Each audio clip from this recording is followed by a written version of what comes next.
And once we became a Let's Move affiliate, it really got us thinking about how animals move, because of course people are animals too.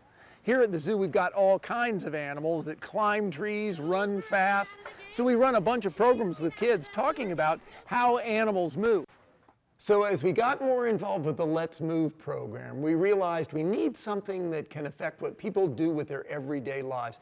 So the fit for us at the zoo was this cool new initiative called Eat Like an Animal. And it's based on the simple premise, if you think about it, that the animals in your life, whether they're your pet, they're a zoo animal, or they're a wild animal, tend to eat what's good for them. Here at the zoo, bananas are a favorite with gorillas as well as with people. But honestly, think about it. You might have once said to somebody, oh gosh, don't feed those potato chips to the dog. They're bad for him. But then they go ahead and eat the potato chips themselves.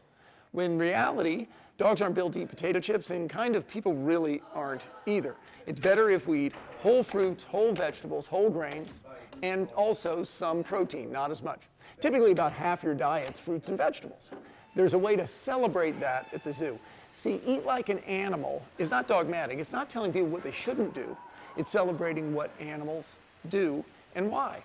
You know, animals like our Sumatran rhino are highly specialized. They just eat fig and ficus leaves that we have to import every day all the way from California. So there's a chance to learn about how animals are built to do certain things and how it helps them. Now, how we play that into people's lives at the zoo is also what makes it fun. We've added a number of new things. We have a bin here in our education center lobby. So as families are leaving summer camps or different programs, instead of stopping to pick up junk food, they can, as they leave, just grab a piece of fruit, which is better for them. Out on our zoo grounds for general visitors, this spring we're opening a new marketplace that, again, instead of salty or sweet drinks or treats, it'll have whole fruits, whole vegetables, healthy drinks, even some water, which is a good option always. You can see lots of ZooTube videos on our website and other information about our programs. We have a whole variety of things that are particularly fun for kids and families.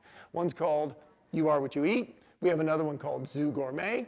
We have one about zoo careers that visits our zoo commissary.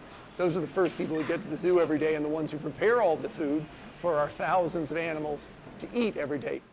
And that's why here at the Cincinnati Zoo, our motto is, remember, let's move like an animal, and also, let's eat like an animal.